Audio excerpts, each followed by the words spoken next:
Thank you very much. Thank you, Mr. President.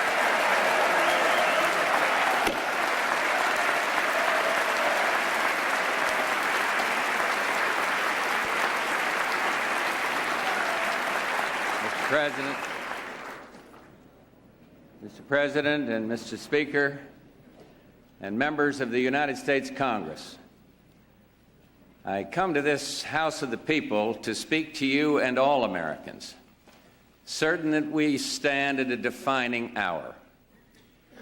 Halfway around the world, we are engaged in a great struggle in the skies and on the seas and sands. We know why we're there. We are Americans, part of something larger than ourselves.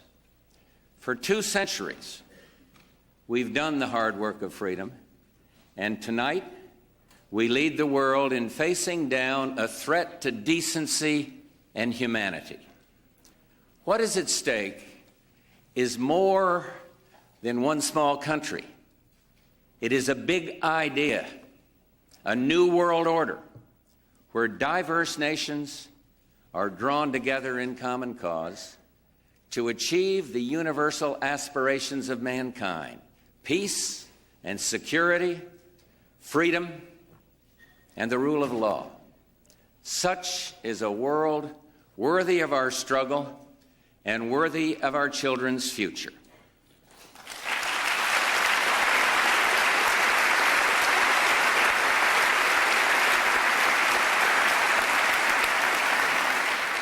The community of nations has resolutely gathered to condemn and repel lawless aggression. Saddam Hussein's unprovoked invasion, his ruthless, systematic rape of a peaceful neighbor, violated everything the community of nations holds dear. The world has said this aggression would not stand, and it will not stand. Together,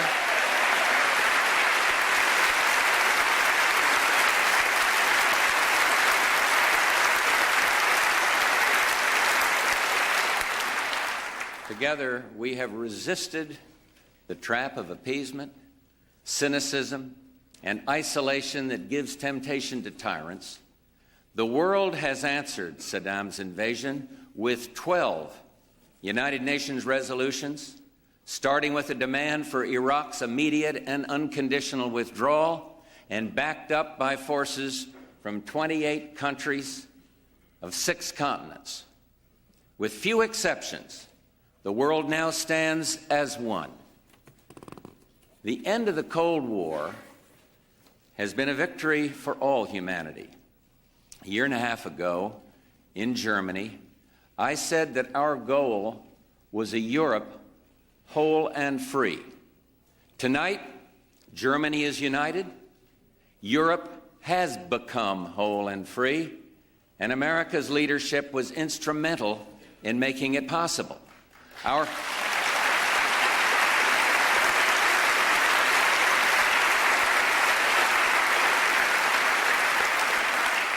relationship to the Soviet Union is important, not only to us, but to the world. That relationship has helped to shape these and other historic changes.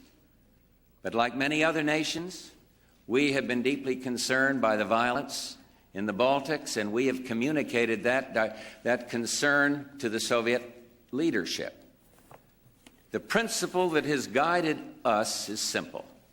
Our objective is to help the Baltic peoples achieve their aspirations, not to punish the Soviet Union.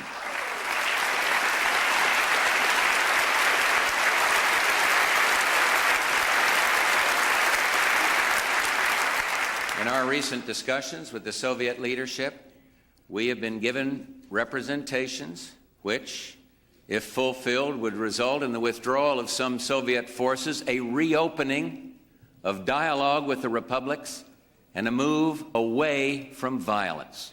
We will watch carefully as the situation develops, and we will maintain our contact with the Soviet leadership to encourage continued commitment to democratization and reform.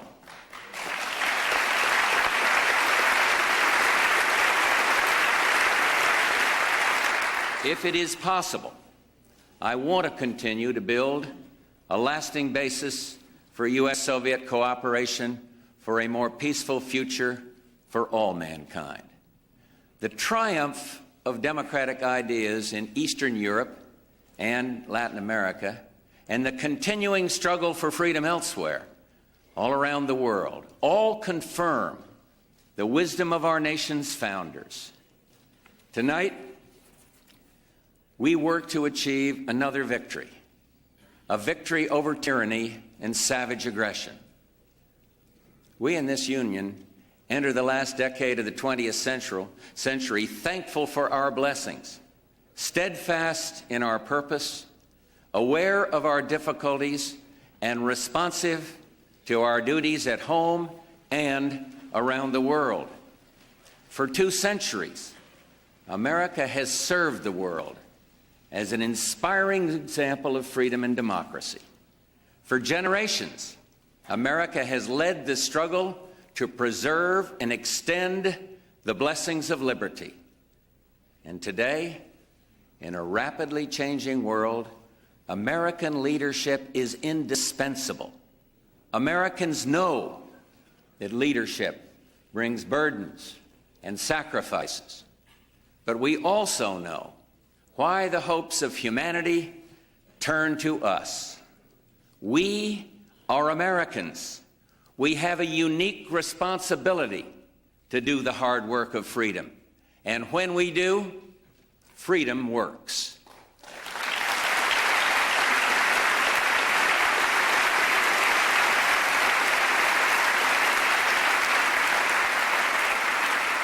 The conviction and courage we see in the Persian Gulf today is simply the American character in action.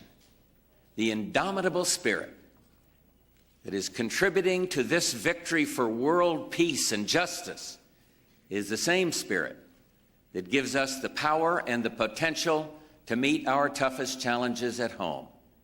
We are resolute and resourceful. If we can selflessly confront the evil for the sake of good in a land so far away, then surely we can make this land all that it should be. If anyone tells you that America's best days are behind her, they're looking the wrong way.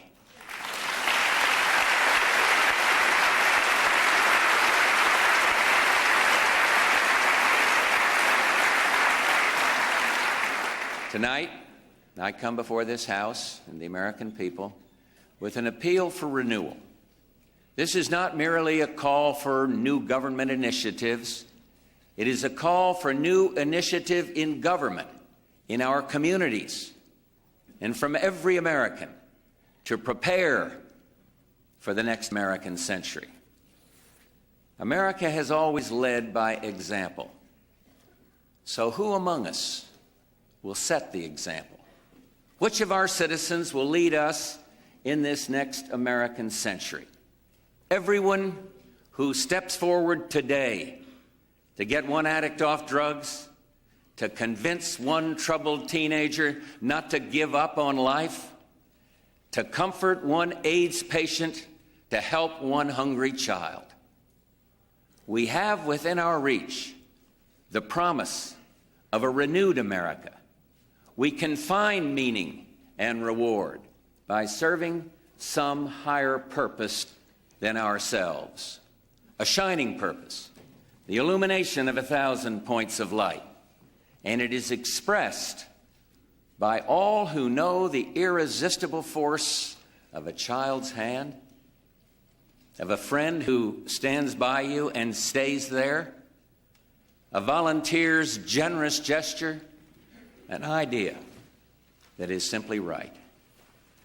The problems before us may be different, but the key to solving them remains the same. It is the individual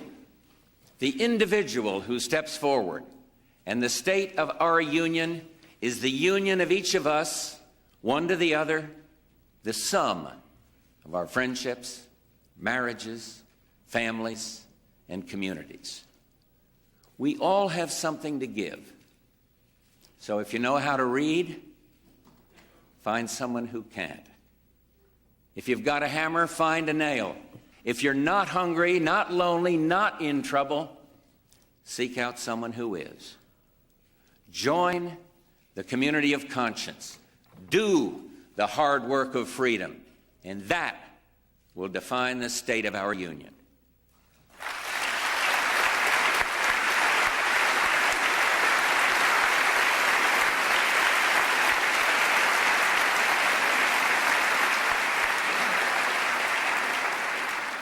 Since the birth of our nation, we the people has been the source of our strength.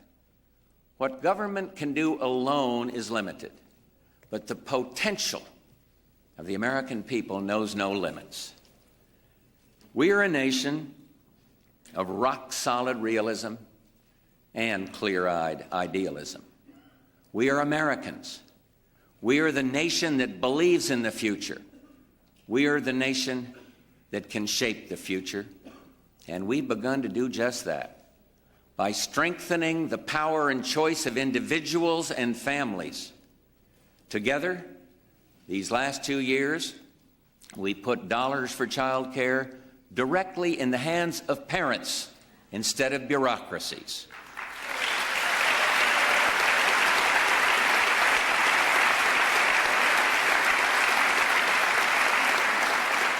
Unshackled the potential of Americans with disabilities.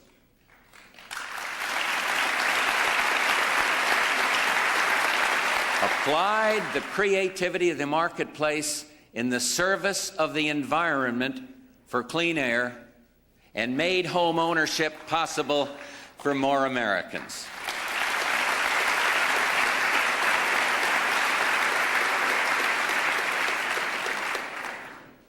The strength of a democracy is not in bureaucracy.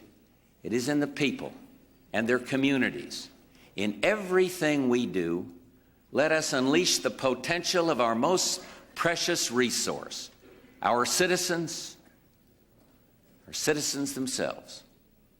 We must return to families, communities, counties, cities, states, and institutions of every kind the power to chart their own destiny and the freedom and opportunity provided by strong economic growth. And that's what America is all about.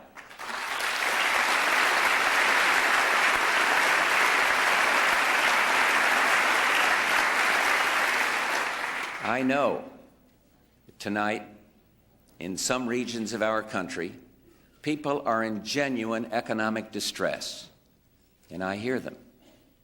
Earlier this month, Kathy Blackwell of Massachusetts wrote me about what can happen when the economy slows down, saying, my heart is aching, and I think that you should know your people out here are hurting badly.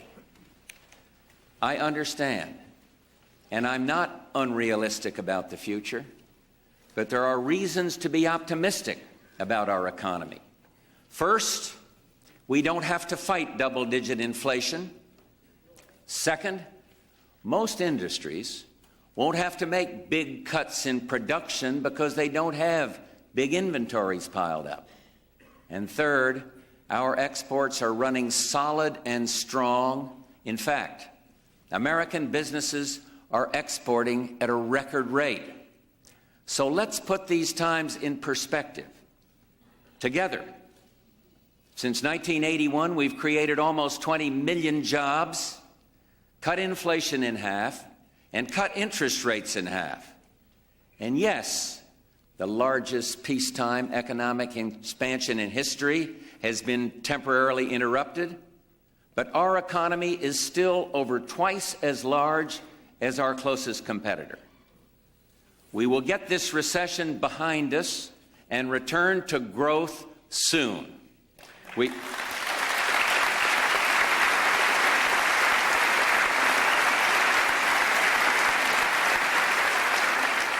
we will get on our way to a new record of expansion and achieve the competitive strength that will carry us into the next American century. We should focus our efforts today on encouraging economic growth, investing in the future, and giving power and opportunity to the individual. We must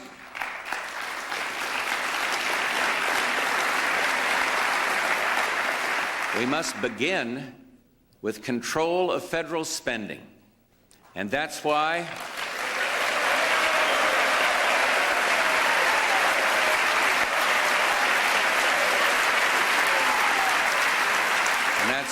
I'm submitting a budget that holds the growth in spending to less than the rate of inflation. And that's why, amid all the sound and fury of last year's budget debate, we put into law new enforceable spending caps so that future spending debates will mean a battle of ideas, not a bidding war.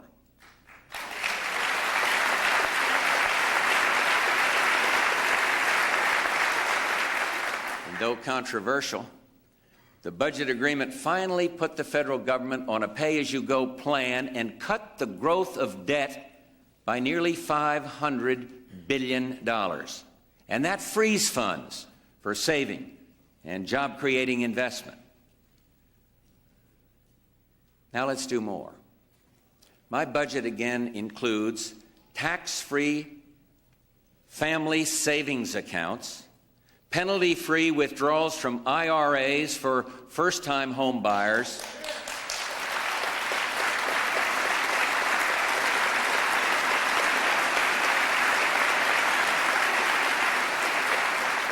and to increase jobs and growth, a reduced tax for long-term capital gains.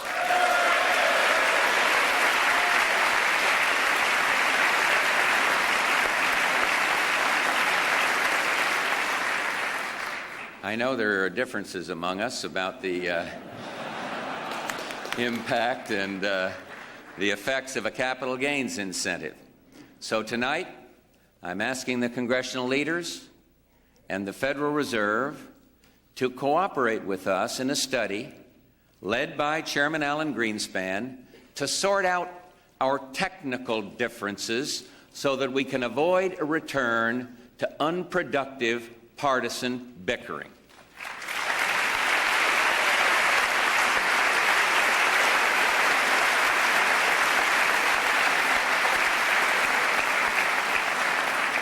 But just as our efforts will bring economic growth now and in the future, they must also be matched by long-term investments for the next American century.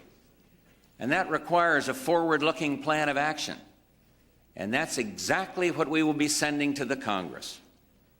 We've prepared a detailed series of proposals that include a budget that promotes investment in America's future, in children, education, infrastructure, space, and high technology. Legislation to achieve excellence in education, building on the partnership forged with the 50 governors at the Education Summit, enabling parents to choose their children's schools and helping to make America #1 in math and science.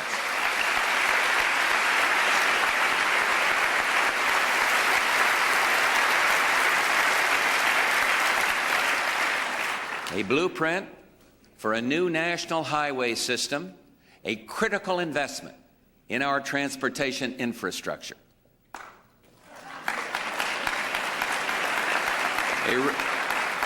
A research and development agenda that includes record levels of federal investment and a permanent tax credit to strengthen private R&D and to create jobs.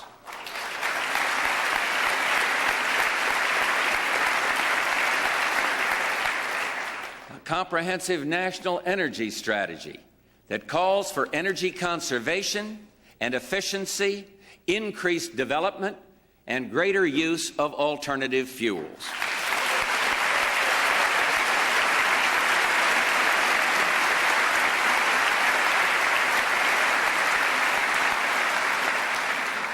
a banking reform plan to bring America's financial system into the 21st century so that our banks remain safe and secure and can continue to make job-creating loans for our factories, our businesses, and home buyers.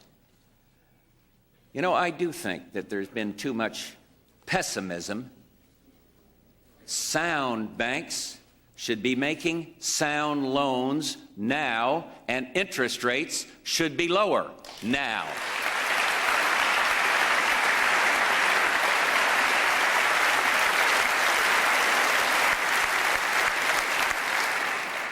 In addition to these proposals, we must recognize that our economic strength depends on being competitive in world markets. We must continue to expand American exports.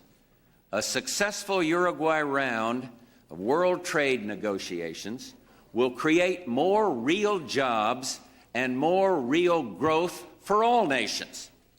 And you and I know that if the playing field is level, America's workers and farmers can outwork, outproduce anyone, anytime, anywhere.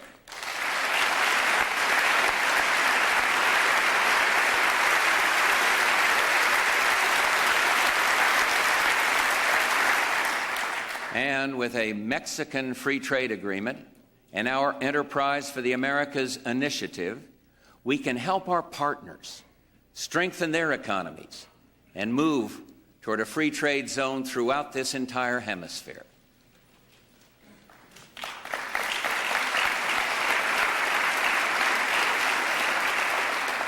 The budget also includes a plan of action right here at home to put more power and opportunity in the hands of the individual. And that means new incentives to create jobs in our inner cities by encouraging investment through enterprise zones. It also means tenant control and ownership of public housing. Freedom and the power to choose should not be the privilege of wealth. They are the birthright of every American.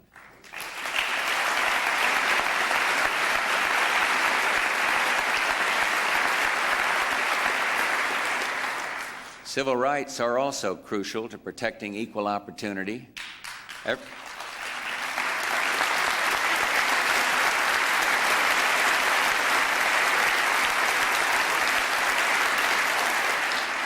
Every one of us has a responsibility to speak out against racism, bigotry, and hate.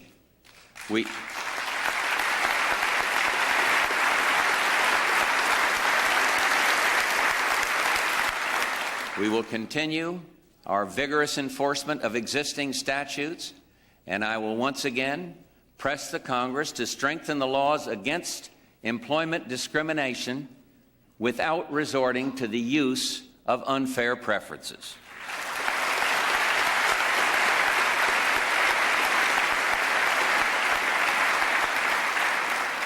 We're determined to protect another fundamental civil right: freedom from crime and the fear that stalks our cities.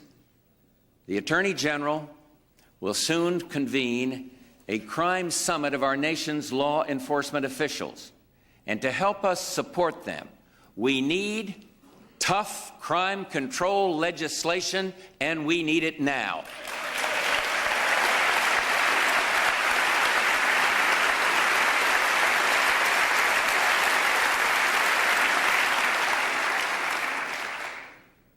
And as we fight crime, we will fully implement our national strategy for combating drug abuse.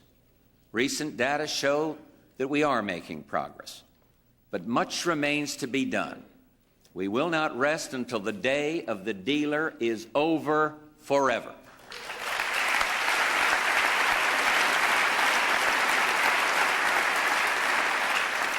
Good health care is every American's right and every American's responsibility. And so, we are proposing an aggressive program of new prevention initiatives for infants, for children, for adults, and for the elderly to promote a healthier America and to help keep costs from spiraling.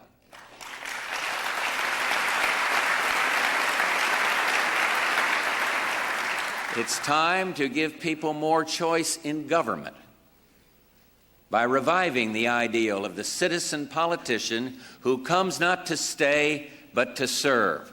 And one of the reasons that there is so much support across this country for term limitations is that the American people are increasingly concerned about big money influence in politics. So we must look beyond the next election to the next generation, and the time has come to put the national interest above the special interest and to totally eliminate political action committees.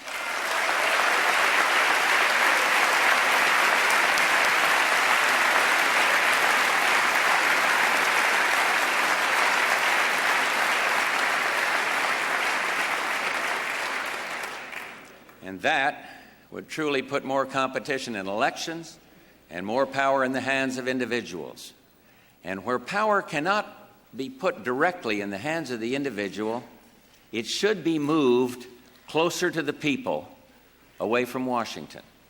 The federal government too often treats government programs as if they are of Washington, by Washington, and for Washington.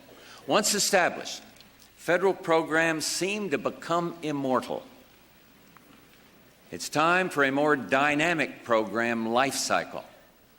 Some programs should increase, some should decrease, some should be terminated, and some should be consolidated and turned over to the states.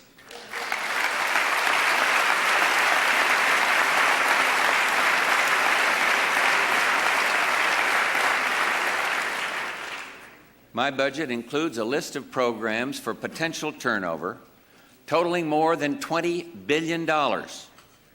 Working with Congress and the governors, I propose we select at least $15 billion in such programs and turn them over to the states in a single consolidated grant, fully funded for flexible management by the states.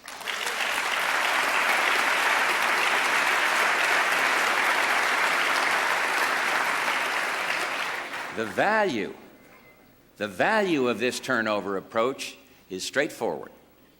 It allows the federal government to reduce overhead. It allows states to manage more flexibly and more efficiently. It moves power and decision-making closer to the people, and it reinforces a theme of this administration: appreciation and encouragement of the innovative powers of states as laboratories. This nation was founded by leaders who understood that power belongs in the hands of people, and they planned for the future, and so must we, here and all around the world. As Americans, we know that there are times when we must step forward and accept our responsibility to lead the world away from the dark chaos of dictators toward the brighter promise of a better day. Almost 50 years ago, we began a long struggle against aggressive totalitarianism. Now, we face another defining hour for America and for the world. There is no one more devoted, more committed to the hard work of freedom than every soldier and sailor, every Marine, airman, and Coast Guardsman, every man and woman now serving in the Persian Gulf.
deserve.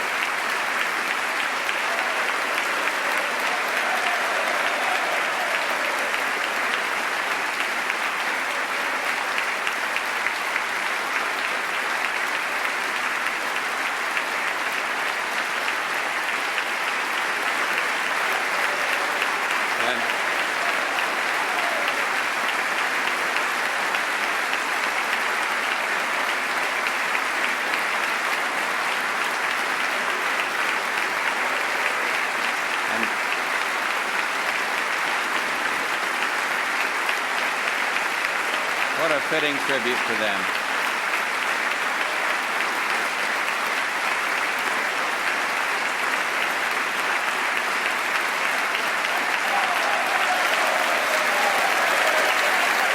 You see, what a wonderful, fitting tribute to them. Each of them has volunteered to provide for this nation's defense. And now they bravely struggle to earn for America, for the world, and for future generations a just and lasting peace. Our commitment to them must be equal to their commitment to their country. They are truly America's finest. And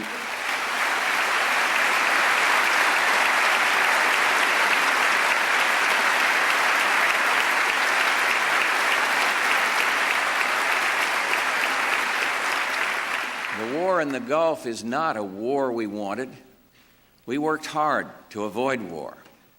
For more than 5 months, we, along with the Arab League, the European Community, the United Nations, tried every diplomatic avenue. UN Secretary General Pérez de Cuellar, Presidents Gorbachev, Mitterrand, Ozal, Mubarak, and Benjedid, Kings Fahd and Hassan, Prime Ministers Major and Andreotti, just to name a few, all worked for a solution. But time and again, Saddam Hussein flatly rejected the path of diplomacy and peace. The world well knows how this conflict began and when. It began on August 2nd, when Saddam invaded and sacked a small, defenseless neighbor. And I am certain of how it will end. So that peace can prevail, we will prevail.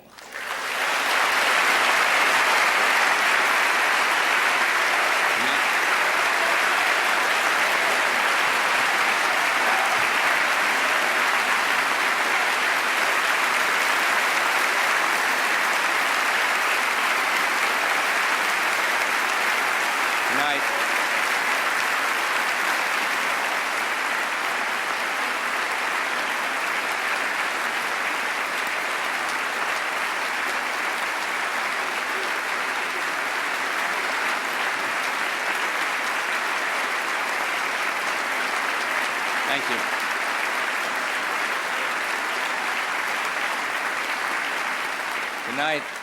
Tonight I am pleased to report that we are on course. Iraq's capacity to sustain war is being destroyed. Our investment, our training, our planning, all are paying off. Time will not be Saddam's salvation. Our purpose in the Persian Gulf remains constant: to drive Iraq out of Kuwait, to restore Kuwait's legitimate government, and to ensure the stability and security of this critical region. Let me make clear what I mean by the region's stability and security. We do not seek the destruction of Iraq, its culture, or its people. Rather, we seek an Iraq that uses its great resources not to destroy, not to serve the ambitions of a tyrant, but to build a better life for itself and its neighbors. We seek a Persian Gulf where conflict is no longer the rule, where the strong are neither tempted nor able to intimidate the weak. Most Americans know instinctively why we are in the Gulf. They know we had to stop Saddam now, not later. They know that this brutal dictator will do anything, will use any weapon, will commit any outrage, no matter how many innocents suffer. They know we must make sure that control of the world's oil resources does not fall into his hands, only to finance further aggression. They know that we need to build a new, enduring peace based not on arms races and confrontation, but on shared principles and the rule of law. And we all realize that our responsibility to be the catalyst for peace in the region does not end with the successful conclusion of this war. Democracy brings the undeniable value of thoughtful dissent. And we've heard some dissenting voices here at home, some handful reckless, most responsible. But the fact that all voices have the right to speak out is one of the reasons we've been united in purpose and principle for 200 years.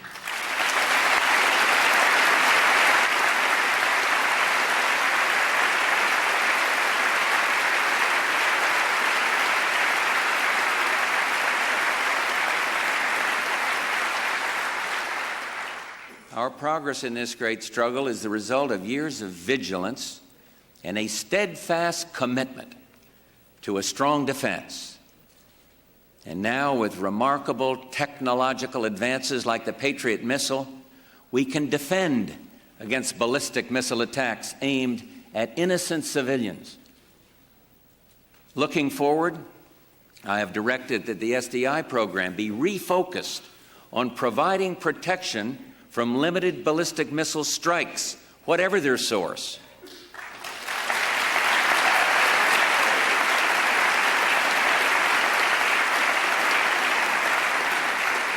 Let us pursue an SDI program that can deal with any future threat to the United States, to our forces overseas, and to our friends and allies.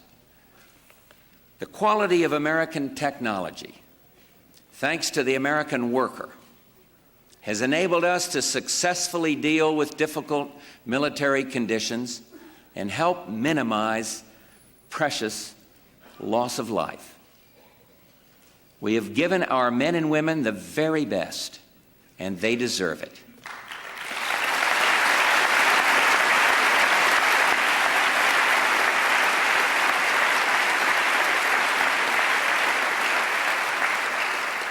We all have a special place in our hearts for the families of our men and women serving in the Gulf. They are represented here tonight by Mrs. Norman Schwarzkopf.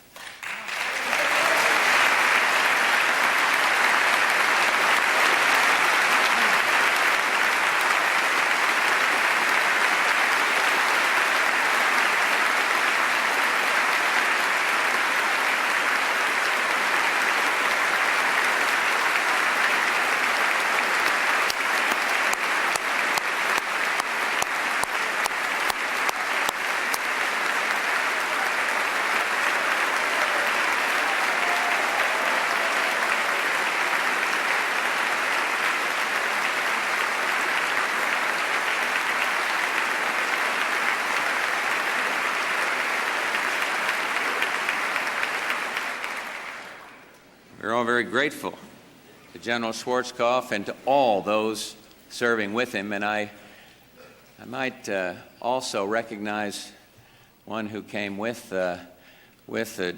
Schwarzkopf, Alma Powell, the wife of the distinguished chairman of the Joint Chiefs. And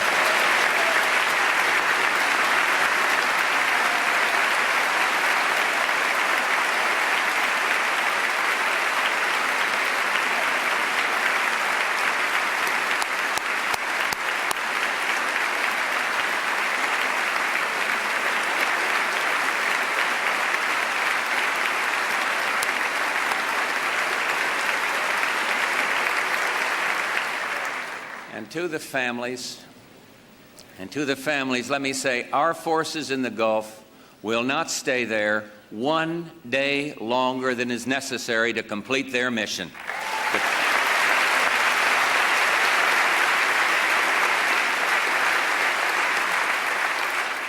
The courage and the success of the RAF pilots, of the Kuwaiti, Saudi, French, the Canadians, the Italians, the pilots of Qatar and Bahrain, all are proof that for the first time since World War II, the international community is united.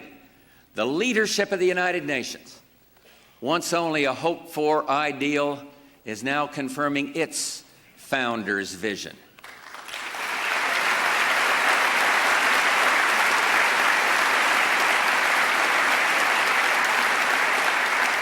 And I am heartened that we are not being asked to bear alone the financial burdens of this struggle. Last year, our friends and allies provided the bulk of the economic costs of Desert Shield. And now, having received commitments of over $40 billion for the first 3 months of 1991, I am confident they will do no less as we move through Desert Storm.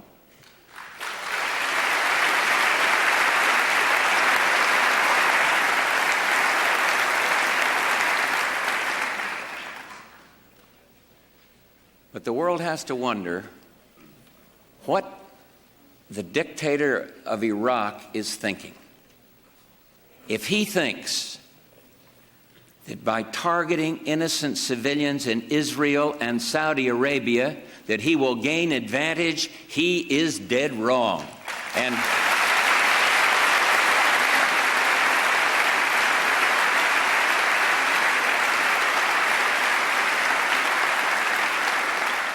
And if he thinks that he will advance his cause through tragic and despicable environmental terrorism, he is dead wrong.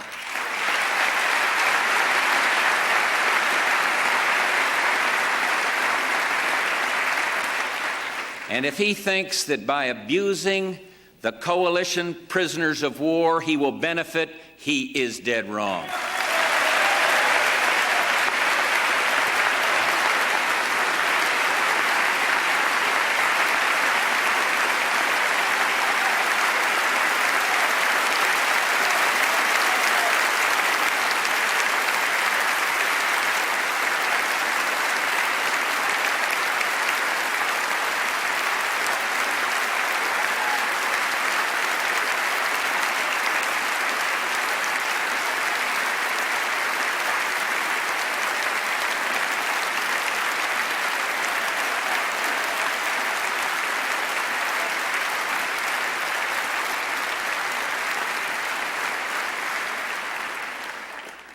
We will succeed in the Gulf, and when we do, the world community will have sent an enduring warning to any dictator or despot, present or future, who contemplates outlaw aggression. The world can therefore seize this opportunity to fulfill the long-held promise of a new world order, where brutality will go unrewarded and aggression will meet collective resistance. Yes, the United States bears a major share of leadership in this effort. Among the nations of the world, only the United States of America means to back it up. We're the only nation on this earth that could assemble the forces of peace. This is the burden of leadership and the strength that has made America the beacon of freedom in a searching world. This nation has never found glory in war. Our people have never wanted to abandon the blessings of home and work for distant lands and deadly conflict. If we fight in anger, it is only because we have to fight it all. And all of us yearn for a world where we will never have to fight again. Each of us will measure within ourselves the value of this great struggle. Any cost in lives, any cost, is beyond our power to measure. But the cost of closing our eyes to aggression is beyond mankind's power to imagine. This we do know. Our cause is just, our cause is moral, our cause is right.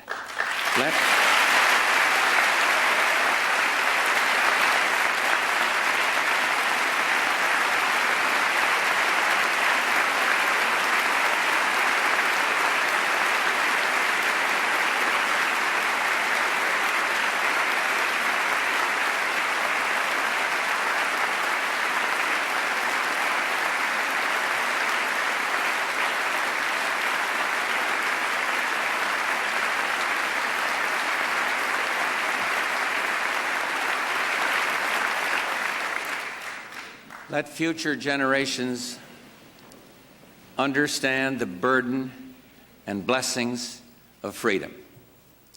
Let them say, we stood where duty required us to stand. Let them know that together we affirmed America and the world as a community of conscience. The winds of change are with us now. The forces of freedom are together, united, and we move toward the next century more confident than ever that we have the will at home and abroad to do what must be done, the hard work of freedom. May God bless the United States of America. Thank you very, very much.